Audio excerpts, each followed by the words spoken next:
السلام علیکم سامعین، 11 ذی قعدہ اور 20 مئی ہے۔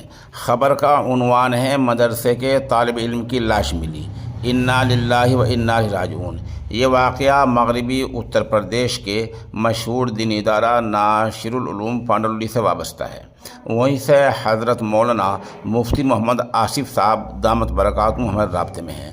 وہ بتا رہے ہیں کہ ایک طالب علم جو درجہ عربی اول میں زیر تعلیم اور ضلع کشن گنج بہار سے تعلق رکھتا تھا، گزشتہ 2 دن پہلے مدرسے سے لاپتہ ہو گیا تھا۔ کل 19 مئی کو مدرسے سے باہر ایک درخت سے لٹکی ہوئی اس کی لاش ملی ہے، انا للہ و انا الیہ راجعون۔ مفتی آصف نے اس نامہ نگار کو بتایا کہ ان کے ورثاء کو بلا لیا گیا تھا، وہ لوگ آ گئے تھے، پولیس بھی آ گئی تھی، پنچنامہ بھرا گیا، لاش کا پوسٹ مارٹم ہوا اور اب لاش ان کے آبائی وطن چلی گئی ہے اور اللہ نے سب کام بحفاظت مکمل فرما دیا ہے۔